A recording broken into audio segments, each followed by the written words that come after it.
اعوذ باللہ من الشیطان الرجیم بسم اللہ الرحمن الرحیم کتب علیکم اذا حضر احدکم الموت ان ترک خیرا الوصیۃ للوالدین والاقربین بالمعروف حقا علی المتقین۔ آج کا جو سبق ہے وہ وصیت کے متعلق ہے۔ نصیحت اور وصیت میں فرق ہوتا ہے۔ نصیحت کسی کو بھی کی جا سکتی ہے، وصیت جو ہوتی ہے وہ بندہ مرتے ٹائم جو ہے وہ اپنے مال جو چھوڑ کے جا رہا ہوتا ہے اس کے متعلق کرتا ہے۔ یاد رکھیں، اسلام کے اندر پہلے حکم یہ تھا کہ جب کوئی شخص فوت ہونے لگتا تو وہ اپنے مال کی وصیت کر دیتا اور اس کے مطابق وہ مال کو تقسیم کر دیا جاتا۔ یعنی یہ کہہ دیتا بھی میرا فلانا مال جو ہے فلاں بچے کے لیے، فلانے کے لیے، فلانے کے لیے، فلانے کے لیے۔ تو جس طریقے سے وہ وصیت کرتا اسی طریقے سے اس کے فوت ہونے کے بعد جو ہے وہ مال کو اسی طریقے سے تقسیم کر دیا جاتا۔ تو پھر اللہ تبارک و تعالی نے جو مال بنتا ہے کسی کا بھی، اس کے جو حصے جس کے جتنے بنتے ہیں وہ اللہ تبارک و تعالی نے خود ہی مقرر فرما دیے۔ ٹھیک ہے، اب کوئی شخص جو ہے وہ یوں سمجھ لے کہ اپنی طرف سے وصیت نہیں کر سکتا۔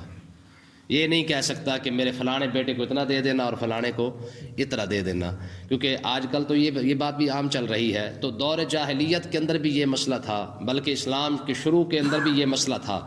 جیسے وصیت کی جاتی ویسے مال کو تقسیم کر دیا جاتا، لیکن پھر اللہ تبارک و تعالیٰ نے حصے جو ہے وہ خود ہی مقرر فرما دیے ہیں۔ بیٹے کا کتنا ہے، بیٹی کا کتنا ہے، بیوی کا کتنا بنتا ہے، ماں باپ زندہ ہے تو اس کا کتنا بنتا ہے، بہنیں ہیں تو ان کا کتنا بنتا ہے۔ یہ چوتھے سپارے کے اندر جو ہے وہ آگے اللہ تبارک و تعالیٰ نے جس بندے کا جتنا حصہ بنتا ہے وہ اللہ تبارک و تعالیٰ نے خود ہی مقرر فرما کر جو ہے وہ قرآن پاک کے اندر بیان فرما دیا ہے۔ اب کسی کو اس کے اندر ہیر پھیر کرنے کی اجازت نہیں ہے، خواہ وہ بچوں سے راضی ہو یا نہ ہو، ایک بیٹے سے راضی ہو یا دو سے راضی ہو یا 5 سے راضی ہو یا کسی سے راضی نہ ہو، لیکن اگر مال چھوڑ کے جا رہا ہے تو اس کا وہ حق جو ہے وہ اسلام اس کو دے رہا ہے۔ ٹھیک ہے، اب ذرا مسئلے پر غور کریں تو یہ جب اللہ تبارک و تعالیٰ نے حصے مقرر نہیں بیان فرمائے تھے، حصے مقرر نہیں کیے تھے، اس سے پہلے جو ہے وہ وصیت کر دی جاتی تھی۔ اور آقا علیہ الصلوۃ والسلام نے ارشاد فرمایا کہ جو بندہ اللہ اور اللہ کے رسول پر ایمان رکھتا ہے کہ وہ گھر کے اندر مال بھی ہو تو وصیت کیے بغیر وہ رات کو سوئے نہ۔ ایسا نہ ہو کہ رات کو سو جائے، رات کو موت آ جائے اور اس نے وصیت ہی نہ کی ہو۔ ٹھیک ہے، لیکن یہ اس وقت کی بات تھی جب حصے مقرر نہیں ہوئے تھے۔ اب کیونکہ اللہ تبارک و تعالیٰ نے خود ہی بیٹوں کے، بیٹیوں کے، بہنوں کے، ماں کے، باپ کے، بیوی کے حصے مقرر ہو چکے ہیں تو اب وصیت کی ضرورت نہیں ہے۔ لیکن اس کے اندر بھی 2 مسئلے ہیں۔ اگر مال کم ہے تو پھر تو وصیت کرنے کی ضرورت نہیں ہے، پھر تو جو تمہارے جو ورثاء ہیں ان کو پورا آ جائے گا۔ لیکن اگر مال زیادہ ہے، پیسہ زیادہ ہے، یا زمینیں ہیں، جائیداد ہے وہ زیادہ ہے، پراپرٹی بہت زیادہ ہے، تو کیا کیا جائے گا؟ تو اس کے لیے اسلام یہ کہتا ہے کہ تمہارے ورثاء کو تو حق مل ہی جائے گا۔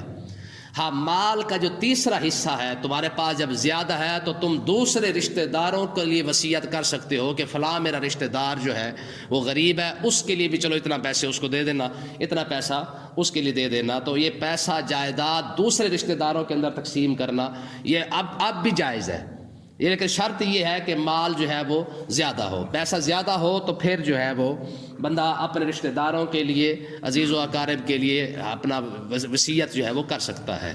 دیکھیں جناب، اللہ تبارک و تعالیٰ نے ارشاد فرمایا وَمَا كُتِبَ عَلَيْكُمْ إِذَا حَضَرَ أَحَدَكُمُ الْمَوْتُ، تم پر فرض کر دیا گیا ہے اذا حضر احدکم الموت، جب تم میں سے کسی ایک پر موت آئے، یعنی موت کا ٹائم آ جائے، ان تارک خیرا، اگر وہ کچھ مال چھوڑ کے جائے، للوصیۃ للوالدین والاقربین بالمعروف، کہ وہ وصیت کر جائے اپنے والدین کے لیے، اپنے رشتہ داروں کے لیے، بالمعروف، اچھے طریقے سے۔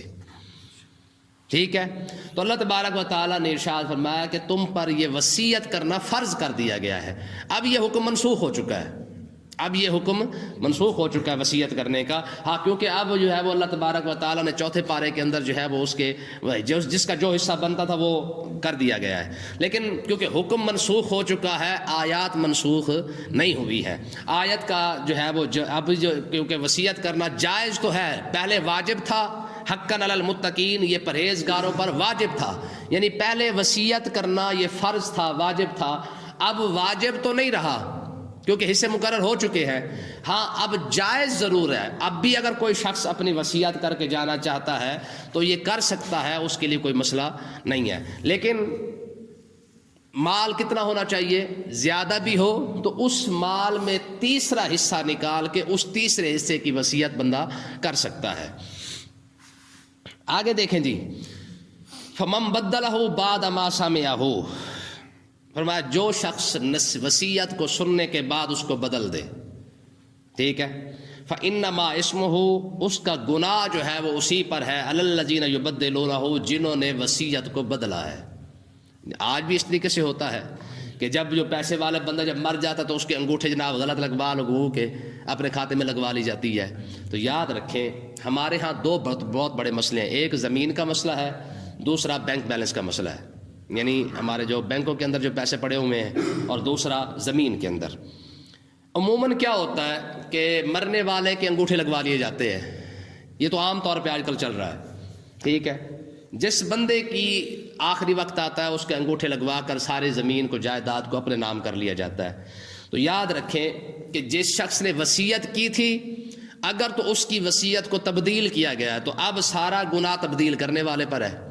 اور آقا علیہ الصلوۃ والسلام نے ارشاد فرمایا کہ جس شخص نے کسی دوسرے مسلمان بھائی کی زمین 1 انچ بھی اپنے پاس رکھ لی، ایک زمین کا 1 انچ کا حصہ بھی اگر اس نے اپنے پاس رکھا تو قیامت کے دن اللہ تبارک و تعالی 7 زمینوں کا طوق بنا کے اس کی گردن کے اندر ڈال دے گا.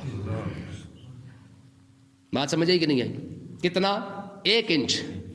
انچ مطلب ہے کہ ایک بالش. آقا علیہ الصلوۃ والسلام نے فرمایا یعنی جس نے ایک گٹھ، ایک مٹھ، ٹھیک ہے جی، اگر اتنی زمین بھی اگر کسی کی لی ہے، خاص کر یہ ذمہ داروں کے لیے بہت بڑا مسئلہ ہے. یہ جو 2 زمینوں کے درمیان جو بننا ہوتا ہے جس کو ہم کہتے ہیں، آپ کیا کہتے ہیں؟ وٹ کہتے ہیں، ٹھیک ہے نا. یہ جو 2 قلعوں کے درمیان، 2 زمینوں کے درمیان جو وٹ ہوتا ہے، ٹھیک ہے، خاص کر ہم جب کسی کے ساتھ، کئی کے ساتھ جب ہم اس کو کھدیرنا شروع کرتے ہیں نا، یہ بہت بڑا مسئلہ ہے اس کے لیے کہ پتہ نہیں اللہ جانے وہ وٹ کے اندر ہمارا حصہ ہے بھی صحیح کہ نہیں. اگر ہے بھی صحیح تو کتنا ہے؟ تو اس لیے اس بندر کے اندر یہ مسئلہ یاد رکھے. آقا علیہ الصلوۃ والسلام نے یہ واضح طور پر ارشاد فرمایا کہ اگر کسی شخص نے کسی دوسرے کی زمین کا اتنا حصہ، یعنی 1 بالشت بھی لے لیا، تو قیامت کے دن اللہ تبارک و تعالیٰ 7 زمینوں کا طوق بنا کر اس کے گلے میں ڈال دے گا. ٹھیک ہے. اب آگے دیکھیں جی، فرمایا کہ جس شخص نے وصیت کو بدلا ہے، الذین یبدلونہ، اس کا گناہ جو ہے وہ اسی کے سر پر ہوگا. ان اللہ سمیع علیم، بے شک اللہ تعالیٰ سننے والا بھی ہے اور جاننے والا بھی. رب تو سن رہا ہے کہ اس نے کیا وصیت کی ہے، رب تو جانتا ہے کہ اس نے کیا وصیت کی تھی. اب بعد والے لوگوں نے اگر وصیت کو تبدیل کر دیا ہے، ٹھیک ہے، انگوٹھے غلط لگوا لیے ہیں، جہیز پر تو یہ عام مسئلہ چلتا رہتا ہے، اپنا جائیداد پر یہ مسئلہ چلتا رہتا ہے. تو جس شخص نے اپنی بہن کا، اپنے بھائی کا، کسی نے اگر ایک حصہ بھی تھوڑا سا مارا ہے، ایک کپڑا بھی اگر مارا ہے، تو یاد رکھے پھر قیامت والے دن پھر اس کا حساب کیا ہونا ہے. قیامت والے دن جب اولاد بندے کی نہیں بن رہی ہے تو بہن بھائی کہاں سے بنیں گے. اور اگر اگلی آیت کو پڑھ لیتے ہیں اس کے بعد اس مسئلے کو کھولتے ہیں. تو اللہ تبارک و تعالیٰ نے ارشاد فرمایا، ایک تو یہ مسئلہ ہے کہ جس شخص نے بعد میں کسی وصیت کو بدلا تو اس کا گناہ بدلنے والے پر ہے. فمن خاف من موص، اگر وصیت کرنے والے نے ہی بددیانتی کی ہے، فمن خاف من موص، اگر خوف ہو وصیت کرنے والے کی طرف سے، جانفن کہ وہ جانبداری کرے گا، او اسمن یا وہ گناہ کی طرف جائے گا، تو فلا فاصلح بینہم، تو بعد والا اگر ان کے درمیان صلح کروا دے تو فلا اسم علیہ، تو اس پر کوئی گناہ نہیں ہے. ان اللہ غفور الرحیم، بے شک اللہ تعالیٰ بخشنے والا بھی ہے، مہربان بھی ہے. اس آیت کا مطلب کیا ہے؟ وصیت کرنے والے نے وصیت کی، 4 بیٹے تھے، اس میں سے 2 بیٹوں کے نام اس نے جو ہے وہ زیادہ جائیداد کر دی، 2 بیٹوں کے نام تھوڑی کر دی ہے. تو اب مرنے والا تو مر گیا ہے، اب جو زندہ ہے، کوئی وہاں پہ حاکم ہے، کوئی عالم ہے، کوئی وڈیرا ہے، برادری کا ہے، کوئی بھی شخص ہے، اور اسے پتہ ہے کہ مرنے والے نے یہاں پہ بےمانی کی تھی، 4 بیٹے کے اندر جو ہے وہ 2 کو زیادہ دے گیا، 2 کو کم دے گیا ہے، تو اب جو وڈیرا، جو چودھری یا وہاں کا جو عالم ہے یا وہاں کا جو حاکم ہے، جس کا بھی ہاتھ پڑتا ہے، وہ کیا کرے، وہ اس وصیت کو ختم کرے اور 4 بیٹوں کے درمیان یا بہنوں کے درمیان جس بندے کا جتنا حق بنتا ہے فَأَصْلَحَ بَيْنَهُمْ، سب کو برابر برابر شریعت نے جو حصہ دیا ہے سب کے درمیان برابر برابر تقسیم کر دے، فَأَصْلَحَ بَيْنَهُمْ فَلَا إِثْمَ عَلَيْهِ، تو اس کے درمیان جب سب کے درمیان برابر برابر تقسیم کر دے گا تو اللہ تبارک و تعالیٰ نے ارشاد فرمایا فَلَا إِثْمَ عَلَيْهِ، یہ گناہ کا کام نہیں ہے بلکہ یہ بہت بڑی نیکی کا کام ہے۔ یہ کیا ہے؟ یہ نیکی کا کام ہے، ٹھیک ہے۔ ان اللہ غفور الرحیم، بے شک اللہ تعالیٰ بخشنے والا بھی ہے، مہربان بھی ہے، وہ نیکی کر کے جو ہے وہ لوگوں کو درمیان نیکی کر کے درمیان میں پورا کر حساب کر دے۔ اب یہاں پہ ایک مسئلے کو سمجھے، عموماً کیا ہوتا ہے، بہنوں کا حصہ مارا جاتا ہے اور ایموشنل بلیک میل کیا جاتا ہے بہنوں کو کہ نہیں، اگر خاص کر یہ جو ہماری امیاں ہوتی ہیں نا، امیاں، ٹھیک ہے نا، یہ امیوں کا بیڑا غرق زیادہ ہوا ہے، وہ اپنی بچیوں کو بلیک میل کرتی ہیں کہ جناب اگر تم نے اپنی بھائیوں کو حصہ نہیں دیا تو تمہارے بھائی جو ہے تمہیں گھر نہیں آنے دیں گے، اور اس طریقے سے جو ہے وہ تمہارا میکا ختم ہو جائے گا، یہ ہو جائے گا، وہ ہو جائے گا۔ تو فلہٰذا یہ کام جو ہے وہ، میں نے آپ کو پہلے بھی ایک اصول بتایا تھا کہ جب شریعت کا مسئلہ آ جائے تو وہاں پہ امی اور ابا نہیں چلتے، امی اور ابے کی گنجائش نہیں ہے۔ تو جائیداد کی جو تقسیم ہے، وصیت کا جو مسئلہ ہے، جو تقسیم ہے، وصیت تو اب رہ نہیں گئی کیونکہ یہ حکم منسوخ ہو چکا ہے، اب وصیت، اب جو جائیداد کی تقسیم ہے وہ اسی وقت ہوگی جس طریقے سے اللہ تبارک و تعالیٰ نے ارشاد فرمائی ہے۔ یہ 4 پارے کے اندر آگے آئے گا، ٹھیک ہے۔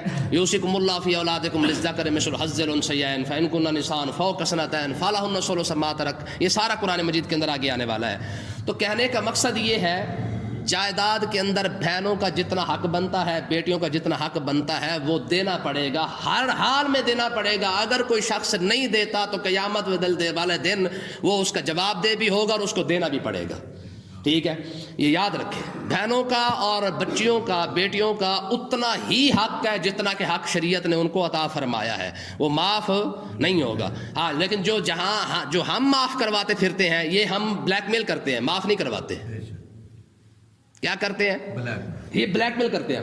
ہمیں پتہ ہے کہ ہماری بہنوں کو، ان کو بھی بہنوں کو بھی پتہ ہوتا ہے کہ بھئی اگر ہم نے نہ چھوڑا تو ہمارے بھائیوں نے تو سیدھے منہ سے ہمارے ساتھ بات ہی نہیں کرنی ہے، ایسا ہوتا کہ نہیں ہوتا؟ ٹھیک ہے۔ اور بچیوں کو ہم جو جہیز دے رہے ہیں، ذرا یہ مسئلے کو بھی یاد رکھیں، جہیز آپ کا جائیداد میں بنتا نہیں ہے، جہیز کا تعلق ہی نہیں ہے آپ کی جائیداد کے ساتھ، ٹھیک ہے۔ آپ جہیز نہ دیں۔ آقا علیہ الصلوۃ والسلام کی 4 شہزادیں، حضور نے تو کسی کو بھی جہیز نہیں دیا، سمجھ آئی کہ نہیں آئی ہے؟ 4 شہزادیوں میں سے کسی کو جہیز آقا علیہ السلام نے نہیں دیا، بالکل نہیں دیا۔ ہاں، مولا علی رضی اللہ تعالیٰ عنہ کے گھر میں جو کچھ آقا علیہ السلام نے بھجوایا، یہ بھی غلط فہمی کو ذرا دور کر لیں کہ آقا علیہ الصلوۃ والسلام نے مولا علی رضی اللہ تعالیٰ عنہ کو، جب شہزادی سیدہ فاطمہ الزہرا کا شادی ہوئی تھی نا مولا علی کے ساتھ، تو آقا علیہ الصلوۃ والسلام نے چکی بھی دی تھی اور ایک بسترا بھی دیا تھا اور 2-4 چیزیں اور بھی دی تھیں۔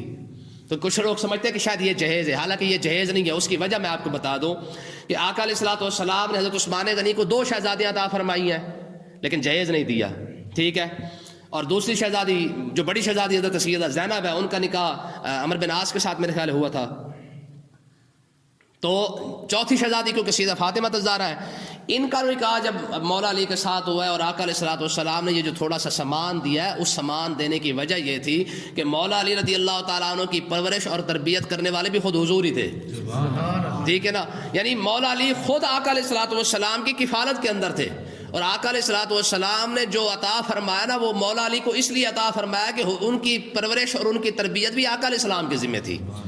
مولا علی تو خود کنگال تھے ظاہری طور پر، ان کے پاس تو کچھ بھی نہیں تھا، تو آقا علیہ الصلوۃ والسلام نے کیونکہ مولا علی کو خود پالا ہے، کیونکہ مولا علی بھی پلے بھی انہیں کے گھر میں ہے، آقا علیہ السلام کے گھر میں پلے ہیں۔ جب ساری تربیت، ساری پرورش کی ذمہ داری مولا علی کی آقا علیہ الصلوۃ والسلام نے اٹھا رکھی تھی، تو آقا علیہ الصلوۃ والسلام نے اسی بنیاد پر، کیونکہ مولا علی کا سارا بندوبست آقا علیہ السلام نے خود کرنا تھا، اگر مولا علی کا کہیں اور نکاح ہوتا تو پھر بھی یاد رکھیں، کیونکہ کفیل آقا علیہ الصلوۃ والسلام تھے مولا علی کے، مولا علی کو پالنے والے خود آقا علیہ الصلوۃ والسلام ہے۔ اگر مولا علی کا نکاح کسی اور جگہ پہ ہوتا تو یہ سارا انتظام پھر بھی آقا علیہ السلام کرتے، کیونکہ آقا علیہ السلام کے گھر میں تو پلے آئیے۔ تو پھر اس لیے آقا علیہ السلام نے جب خود اپنی شہزادی عطا فرمائی ہے تو اس لیے آپ نے وہ تھوڑا سا سامان بنا کے جو ہے وہ مولا علی کو دے دیا ہے. وہ مولا علی کو دیا تھا, وہ بی بی فاطمہ الزہرا کو جہیز میں نہیں دیا. سمجھ آئی کہ نہیں آئی؟ اب رہا مسئلہ, یہ یاد رکھیں کہ اگر ہم جہیز بچیوں کو دے رہے ہیں تو جہیز وراثت میں حق, وراثت کا تعلق جہیز کے ساتھ نہیں ہے. ہاں یہ تو ہماری بمباری ہے نا جو ہم کر رہے ہیں. مقصد کہنے کا یہ جو بم بلاسٹ ہم نے کیا نا برادری والے, یہ جو 500 بندہ لے کے جناب اٹیک کر دیتے ہیں, پاکستان اور انڈیا کی جنگ چھیڑ دیتے ہیں جی, یہ جو 500 بندہ لے کے برادری کا, یہ ہم نے بیڑا غرق کیا ہے اپنا. ٹھیک ہے جی, یہ منگڑ ہو گئے اور یہ جناب انگوٹھی پہنائی ہوگی, اب کتا پلائی ہوگی, اب کھیر پلائی ہوگی, دودھ پلائی ہوگی, یہ سارا کچھ ہم نے بیڑا غرق کیا ہے. باقی اسلام کے ساتھ تو اس کا تعلق ہی کوئی نہیں ہے. اسلام کے اندر دو چیزیں ہیں, ایک نکاح اور ایک ولیمہ. اما عائشہ صدیقہ رضی اللہ تعالیٰ عنہ کے ساتھ جب آقا علیہ السلام کا نکاح ہوا ہے تو کیا تھا, دولہا صاحب خود تشریف لے گئے ہیں, جا کے وہاں پہ سیدنا صدیق اکبر نے اپنا نکاح پڑھوایا ہے. نکاح پڑھوانے کے بعد اما عائشہ صدیقہ رضی اللہ تعالیٰ عنہ فرماتی ہیں کہ صرف ایک دودھ کا پیالہ تھا, دولہا نے بھی پیا ہے, دولہا نے بھی پیا, اللہ اللہ خیر صلاح, نکاح بھی ہو گیا, ولیمہ بھی ہو گیا. سمجھ آئی کہ نہیں آئی ہے؟ یہ جو اٹیک کرتے ہیں نا دیہات اپنا وہ بچی والے کے گھر میں جا کے, یہ ہم نے کیا ہوا ہے 500 بندہ لے جا کے. اور برادری جہیز یہ یاد رکھیں, یہ ویسے لعنت ہم نے اپنے اوپر خود مسلط کی ہے. تو باقی اگر کوئی شخص اپنی بچی کو 5 کروڑ کا جہیز بھی دے دے, اس کے باوجود بھی جب مرے گا اس کے مال میں اس بچی کا حق پورا اس کو دینا پڑے گا. بھائی ہے, اگر آج ہم بھاڑا پر آتے کہتے جی وہ لیتے نہیں ہیں, تم بندے کے پتر بن کے دے تو صحیح. سمجھ آئی کہ نہیں آئی؟ لیتا کیوں نہیں ہے؟ آج کے دور میں پیسہ کس کو نہیں چاہیے, آج کے دور میں زمین کس کو نہیں چاہیے, آج کے دور میں حق کس کو نہیں چاہیے بھائی. مشکل سے مشکل ترین دور کے اندر ہم اس وقت سانس لے رہے ہیں اور ہم کہتے ہیں یہ آج کے دور میں جی کوئی لیتا نہیں ہے, جی ہم نے تو بڑی کوشش کی ہے. تم نے کوشش کی ہی نہیں ہے. ٹھیک ہے نا. اگر بہنوں کو کہا تھا نا کہ بھائی اپنا حق لے, تیری مہربانی, ہماری گردن کے اندر عذاب نہ ڈال, ٹھیک ہے, تو کیا خیال ہے وہ نہ لیتی. ہم نے بس کیا ہے وہ اوپر والے سے نا وہ گونگلوں سے مٹی اتاری ہوئی ہے. ٹھیک ہے, کہتے نا گونگلوں سے مٹی اتارنا, ہم نے صرف خالی گونگلوں سے مٹی اتاری ہے, اوپر سے کہ پھر لینا تے نہیں تسی, انہیں کہا نہیں جی, پہلی بات ہم یہی کہتے ہیں پھر تسی لینا تے نہیں, انہیں کہا نہیں, انہیں کہا بس ٹھیک ہے ہو گیا.